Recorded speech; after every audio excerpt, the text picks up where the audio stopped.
bad girl.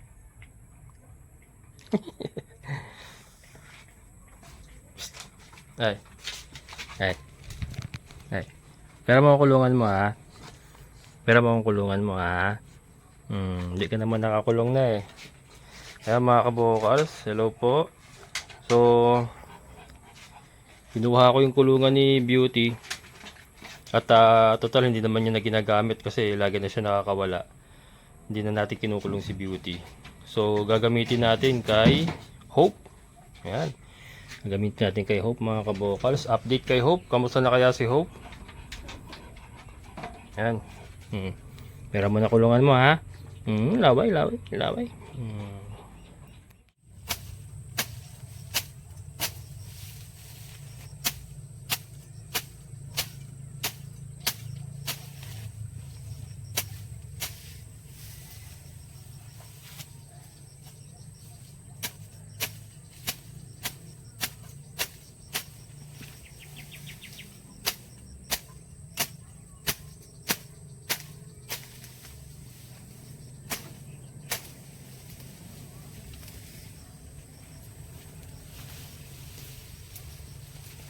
Kaya mga kabukal, so binawasan ko muna, i-grass cutter ko naman yan, kaya lang inopen ko lang yung area kung saan natin ilalagay yung kulungan ni Beauty, kasi si Hope mga kabukal ay ililipat na natin sa kulungan. Yan, kamusta na kaya siya? Ito, bibigyan ko kayo ng update.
Yan mga kabukal, so dito na muna natin siya ilalagay kasi the rest is medyo madamo pa.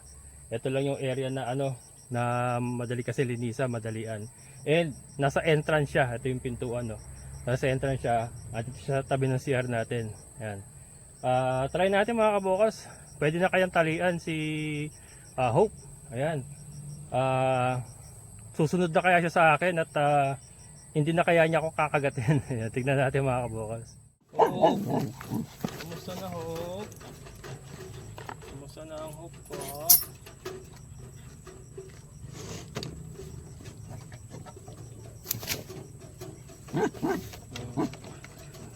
Wait lang ha.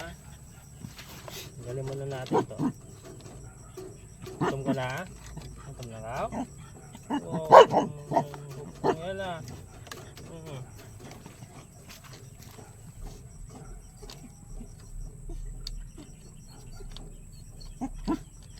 Lipat na kita doon, para hindi ka mahirapan dyan.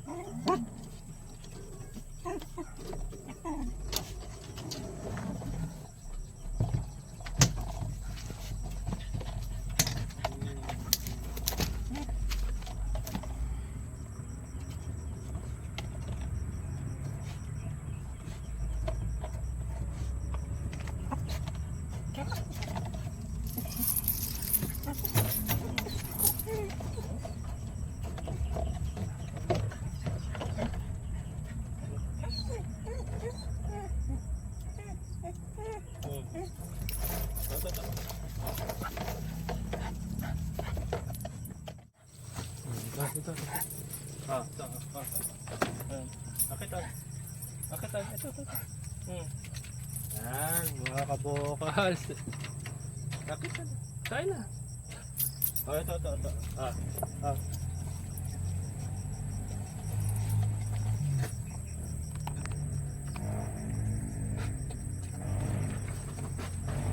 Yan mga kabokals. Talian na natin siya. Pakainin nila natin. Huwag natin galawin. Baka ano mag-alaklowi. Pero ayan kita nyo mga kabokals. Ano na siya sa akin. Parang ang tingin niya sa akin, amo na talaga niya. Nasasabik na siya pagka nakikita niya ako. Ayan nga, natalian natin Natalian na natin and sumusunod na siya sa akin. So dito ko siya tatali para may option siya na matulog dun sa taas. Para kasi masyado masikip yun doon yung hawlong naglalagyan niya. Para at least dito nakatali siya. Yan, nakagagalaw-galaw siyang ganyan. Dito natin siya itatali. Dito. Yan, dito mga kabokal. Para pwede siyang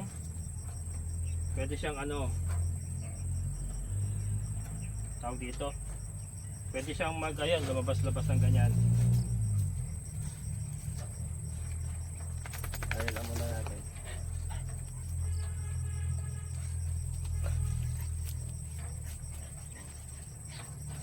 Pag pupupo siya sa lupa na lang din siya pupupo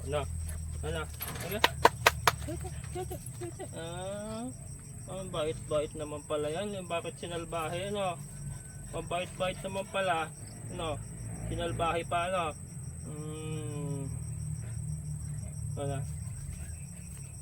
hindi mo inumusta.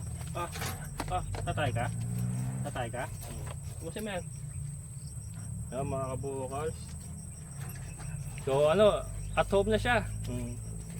Na siya, member na siya ng ating family, Kabokals family. Upo-upo.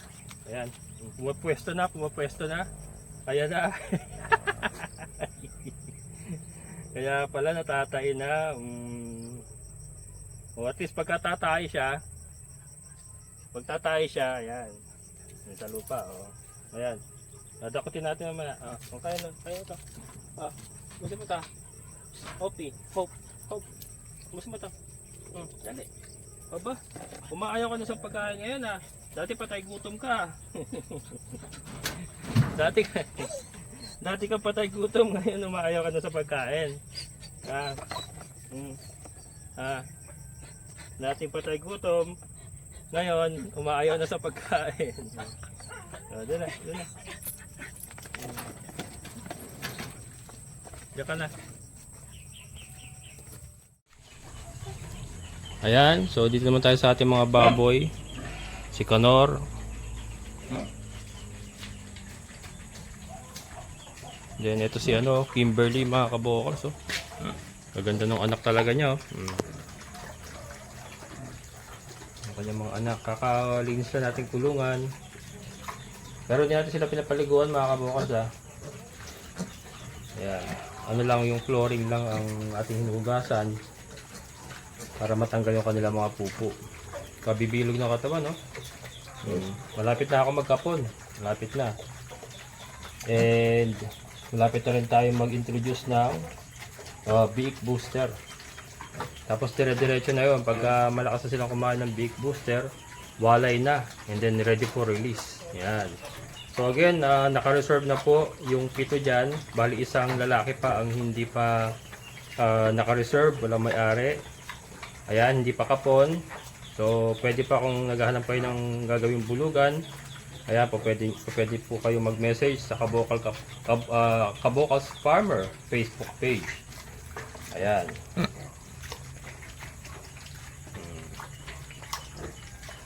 Yan si Kimberly, ayan.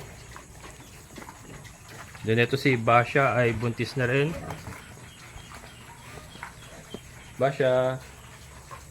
Buntis na rin niya si Basha mga kabokals. Ayan, kakahugas lang kasi kaya nag-aano sila. Yan, ito mga kabokals Hindi pa umabot ang 24 oras sa anak ni Tricia.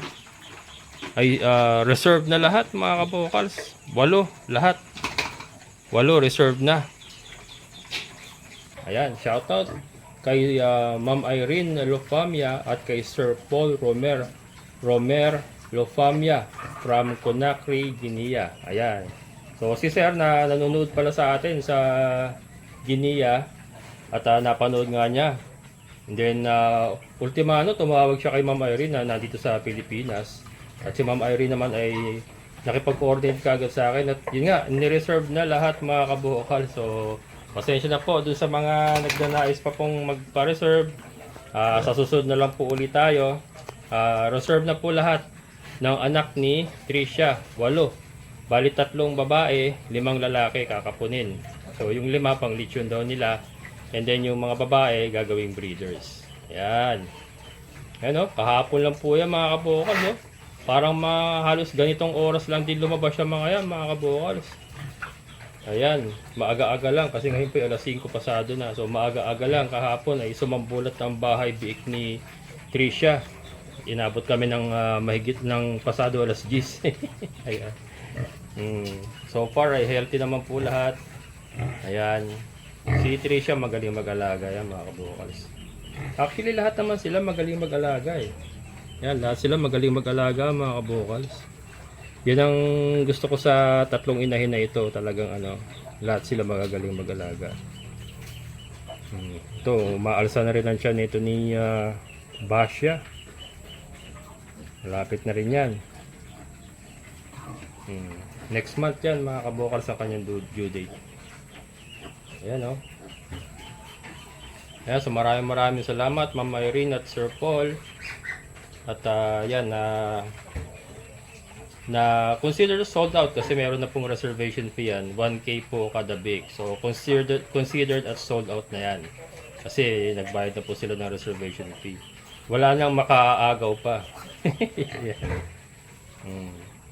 So, yun mga kabukals, ito maibahagi ko lang. Talagang sa panahon ngayon mga kabukals, high-tech na tayo, high-tech. Sa kahit anong negosyo siguro mga kabukals, talagang meron kang edge kapag meron kang social media platform na kung saan na-showcase mo yung mga produkto, yung mga produce, katulad ko nga itong ating mga farm animals, mga native pigs, mga manok natin, brown eggs. So naipopromote natin gamit ang ating YouTube channel. So kumikita na tayo sa YouTube channel, nakakatulong pa para mai-promote natin at maibenta natin yung ating mga produce. Hindi katulad dati nung wala pang social media, nung ako wala pa sa pagbablog, talagang hirap mga kabukas maghanap din ng buyer. Naiintindihan ko yung ibang nagko-comment na kasi pag nagsasabi ako sold out na lahat. Kasi ano naman yan, vlogger naman yan. Yes, totoo po yun, vlogger po. Kaya po may edge po talaga. Aminado naman po ako doon. So, dahil naranasan ko po yan nung hindi pa ako nagwa-vlog, talagang may times na binabarat yung mga biik mo, mga baboy mo na fatteners, halos baratin na, halos hingin na nga eh. Kasi alam nila wala kang choice. Pero katulad ngayon, yung mga dating nambabarat sa akin, kumukontak, wala na sold out lagi. So hindi na sila umaabot. Hindi na sila nakapambabarat. Hindi naman lahat mga kabukals, hindi ko pa nila lahat. Pero meron. Sabi kanina. Meron talagang nambabarat, halos hingin na lang yung produkto mo. Hindi po talaga iiwasan yan. May mga tao talagang kumbaga sarili lang nilang iniisip nila. Hindi nila iniisip yung kapwa nila kung kikita ba ito, malulugi ba ito, may pamilya ba itong pinapakain, kaya naghahanap buhay ng ganito. Minsan ganun po kasi mag-isip ang ibang tao sa atin eh. Nakakalungkot minsan kung sino pa yung talagang nakakaangat na sa buhay. Minsan hindi lahat. Minsan at hindi lahat. Ay sila pa po yung nanlalamang ng kanilang kapwa. So, 'di ba? Nakakalungkot lang po. Sana fair. Laging fair ang labanan. Dapat isipin natin yung mga kapwa din natin na naghahanap buhay. Wag puro sarili natin kasi hindi naman natin madadala sa langit yung pera. Kahit ilang karton na pera pa yan, ilang sakong pera pa yan. Pag kinuha ka ni Lord, or kung hindi tayo nakakasigurado kung si Lord nga ang kukuha sa'yo, kung ganun ang gawain mo, pag kinuha ka na, either sino sa kanilang dalawa, hindi naman natin madadala yan mga kabokals, diba? Yung limpak-limpak na salapi. Tama lang na makaraos tayo, maging masaya tayo, makaraos tayo sa pang-araw-araw, nagagawa natin yung gusto natin, papakain natin ng maayos yung ating pamilya. Para sa akin, okay na yun eh. Diba? Parang pag sobrang daming pera mo tapos galing naman sa kalokohan, parang masakit sa ulo isipin sa gabi, diba? Nakakatulog ka pa kaya sa gabi. Pwera na lang kung wala talagang konsensya, siguro naghihilik pa talaga, no? Pero yun, ba't tayo napunta ron? Hindi, yun nga, naibahagi ko lang mga kabukal. Sa panahon ngayon talaga, may edge po talaga pagka meron tayong may nakikilala kayo kahit paano sa social media, at alam nyo, ang social media mga kabukals is a very powerful tool. Napakalakas po niyan kung alam mong gamitin at kung gagamitin mo sa tama. Yan. Either way, gamitin mo sa masama, gamitin mo sa tama, parehas pong powerful yan ang social media. Kaya kung may negosyo ka, katulad ko nga, ito farming, hindi nagbo-vlog tayo, nakakatulong sa akin para mai-market ko yung aking mga alaga. Katulad ng ating mga biik. Nakita nyo naman, hindi sila nagtatagal. Ito nga, kakasambulat pala ng bahay biik kahapon, ngayon reserve na lahat. So, at least, 'di ba? Hindi po tayo nanlalaman ng kapwa at nagsusumikap tayo. Kahit paunti-unti lang ang kita natin, okay lang 'yan. Importante nakakatulog tayo ng mahimbing sa gabi at masaya tayo sa ginagawa natin. 'Di ba? Ayan. Kung ano-ano na sinabi ko Hindi, naibahagi ko lang mga kabukas. Kasi meron akong mga kilala talaga na nag-struggle sa marketing. Meron pa nga minsan nagme-message sa akin, paano ba mag-market ng baboy, ng biik, ganyan. Kasi dito nahihirapan ako magbenta. Yung mga ganung pong concern. So, kaya naisingit ko lang po yung social media. Ayan, kung marami kayong friends. Kaya dapat friendly ka. Para marami kang friends. Ayan. Ano yan kasi word of mouth. Kunyari, si friend mo, nakita sa post mo, may binibenta ka ganito, may kilala siyang nangangailangan ng ganun. Ano lang yan word of mouth na yan kahit, kumbaga tulay-tulay na mga kabukals. Social media kasi is information, di ba? Information, spread of information lang naman yan Kaya, malaking bagay talaga. So, ayun mga kabukals. Yan, maraming salamat po sa ating Panginoon at, ayun, may blessing na naman tayo at reserve na. Ayan, nakapagpa-reserve na si Ma'am Irene at Sir Paul. Then, next in line, si Basha, next month. Next month siya mga kabukals. Ngayon naman mga kabukals, pwede natin si Milky. Sin. Yan, sa kutsara lang. Pinamin natin tapos ililipat ko ng sugaan. Ayun, nag-umatungal na. Narinig niyo ba? Umatungal na. Yan. Yan mga kabukals. Kaya, nagsuga ka na? Lakas ang boses Oo.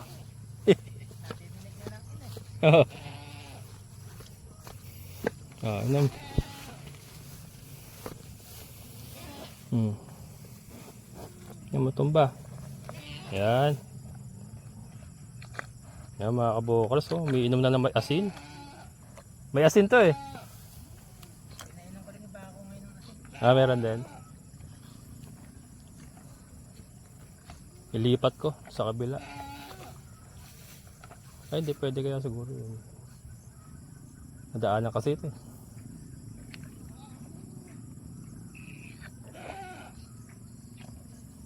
Palaki pa natin konti bago lagyan sa mukha, May nabibili ba sa online nun? Bili nila ako para ano, yung lapat talaga. No? Ano. Yung ginagawa ko eh. Nagsusugat ng ganito eh. O yung ano, kasi yung ganyan bilog, nagsusugat yan eh. Lumulubog ng ganito. Oo, lumulubog. Lumulubog na ano. Yung sa'yo, susungay ng tali nun eh, no? Yan. Nakasarap siya uminom ng ano, may asin eh. Ang ilap-ilap ngayon. Ha? May ilap ba? Umilap ba? Ilap. Nilalapitan naman, hindi na ako kilala ngayon. Hindi ko nakilala. Nakasumi naman. Eh, ginagawa ko quadra. Hindi ko pa natapos. Ayun, kapiraso lang. Ayun. O, yung ano lang, kasya lang siya. Mm. Kasi ano, sa gabi ko lang na may kukulong sa kapag may bagyo. Pag wala naman, kaya sa labas lang siya. Nagawa mo rin ng quadro. Kaya ko quadra mo na rin sa'yo. Oo, baka tagaraw eh. Marami naman pagawa dyan. Oo, sigurado yan. Tagaraw yan. Ayun na. Tama. Bukusin mo yan. Unti-unti eh. Wala ka ng gatas eh. Kaya wala na siyang gatas kaya nagtsatsaga na sa tubig. Pero maganda pa rin katawan ah. Lakas kumain. Ayun oh, pudpud. Di siya galing kayo ng umaga eh. Ilipat siya rito. Bagay pwede, bukas ko lang ilipat kaya no? Pwede na bukas. Meron pa naman eh oh. Bukas na Kaya lang. matalaktak na matalaktak. Oo. Bako ito mga sa hapon ko lang sinusugay. Oo. Tigang talaktak. Talagang dapura kanda mo. Para pudpud. Mas malakas pala sila maglinis kaysa kambing ano? Oo, mas malakas maglinis ang baka. Talagang linis eh. Talagang nakita mo, damo. Kaya lang yung mga ganun talagang matataas sa ganun, hindi na kayang hawiin ng baka. Oo, yan. Napapalupot na baka sa ganun. Oh, napupulupot nga. Eh, yun doon nga, ang dami ko tinabas doon eh. Yung mga maliliit na parang puno. Napupulupot eh. Malakas nang iinom. Sa umaga pinainom rin. Hindi na. Kailan ba sa umaga pa painumin din? Pwede rin naman. Pagka mainit na, no? O para, wow. Sige, papainom. Kasi kailangan niya maraming tubig, no? Tubig talaga. Yun, oh. Kailan kaya magsusungayan? Tagal pa, no? Matagal pa yan. Mga 2 taon. 2 taon pa. Eh, doon malaga pa, 3 taon lang eh. Ganun pa lang ang sumay eh. Ganun pa lang kayo. Maiksi pa lang. Tagal pa pala. Hindi pa nga naglalandi.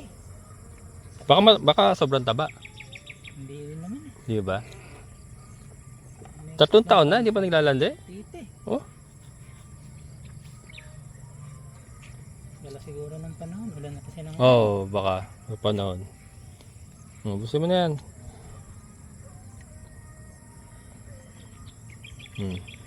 Diyan ka muna, bukas na kita lilipat. Pudpuri mo muna yan, sayang eh. Nabubusan na tayo ng ikutan eh. Iikot ko lang to dyan eh. Paikot-ikot lang naman dyan. Oo, paikot-ikot lang eh.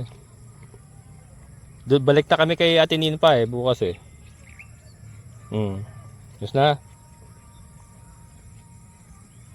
Maganda rito kahit umuulan. Kumakain. No?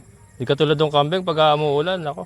Pambeng talaga. Sakati talaga. Sa katiya mo, magtatago lang sa akin. Oo. Inom lang yan eh. Kaya nga eh. Para mas nadadalian akong alagaan ng kambing kaysa kambing. Ay, ang ano, alagaan ng baka kaysa kambing.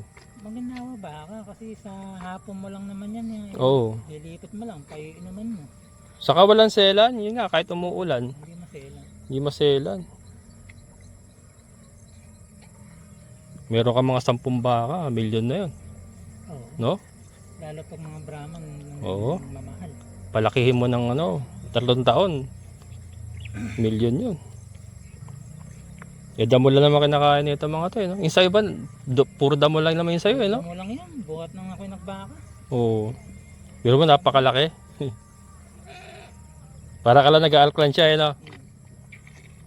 Naubos niyo. Mainit kanina. Kailangan ako ngayon. Oo. Kailan paluto na, bababaran din ng ano. Ang ay lang kayo naman sa baka kahit napakainit. Oo. wala kang takot na maano sa init ng araw. Kasi matatag sila sa init. Kaya nga eh. Pag kalabaw ang binilid mo sa araw maghapon, Patay. balik mo patay. Patay yun, oo. Oo. Ito napakatibay talaga. Sa kahit umuulan. Kasi yung mga nadadaanan ko dyan sa DRT, sa Angat, nakita ko mga katulad lang din sa'yo, nakatali lang din sa ano. Kahit gabi na eh. Ang baka dito, puro nakataling ganyan. Oo. Kaya ano ginhawa, mas ginhawa talaga ang baka. Ano. Bakit nga meron ka lang naman na 3 inihin. Oo. Isang toro. Ang bilis dumami. Mabilis lang eh, no? Parang ano nga eh, parang mas nabibilisan ako. Kasi ito kung kailan lang natin tinignan to, di ba yung sa'yo? Tumungat. Ang laki. Ngayon, naibenta mo na kaagad. Eh ako, ang tagal ko na yung mga kambing ko na yan eh. Wala pa ako na ibebenta. Wala pa. Oo. Parang mas nagiginhawa. Parang mas gusto ko magbaka na lang na ano eh. Kaya lang ang problema rito pag dumami na tao. Wala nang pagsusugaan. Tatanim na rin ako ng ano yun, Mati de Agua na yun. Oo, maganda yun. Ako kay Maribel at hihingi ako dun. Maganda yun.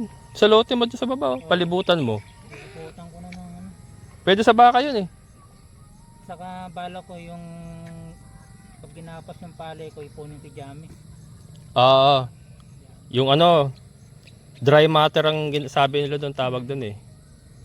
Pinakain din pala nila yun eh, no? Mas magandang araw yun eh. Yun ang ginagawa ng ibang mga may mga mahaluangang baka. Oo, yung nakakwadra. Gahakot sila ng Jami. Oo. Iba nga, inaano yun eh. Yung pinipit-pit ng parang box. Kudrado. Kudrado. Kasi yung kahit i-imbak mo pala yon, okay lang. Basta hindi mababasa. Basta hindi mabasa. Hindi pa nagtatay ang ano doon, ang hayop doon. Oh, boss. Oh, galing ah. Boss ah. Okay. Diyan ka muna, bukas na kita lilipat. Ayan mga kabukals, iwan muna natin si Milky dyan. Bukas ko na ililipat, may mga damo pa naman. Ayan, ngayon naman, papusukin na natin yung mga kambing natin. Me! Yan yung quadra, hindi ko pa natapos mga kabukals. Me! Me! Me!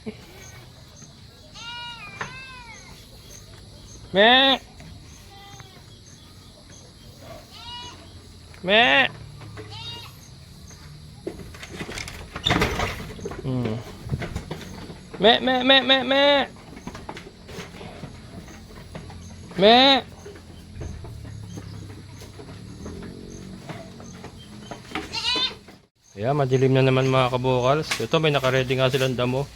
Kasi nagsakati ako ng 2 sao kanina. Pinakain ko kay Dagul. Sinobrahan ko na para pag akyat nila ngayon, meron pa rin silang makukutkot. Pero 5:45 na. Well, hanggang gabi naman kumakain naman yung mga yan. Kasi yung sa labas, parang ano na lang, naninimot na lang din sila dun sa labas. Pero laki ng siya, no? Laki ng siya nito ni Snow. Saka nito ni Bambi. Yan.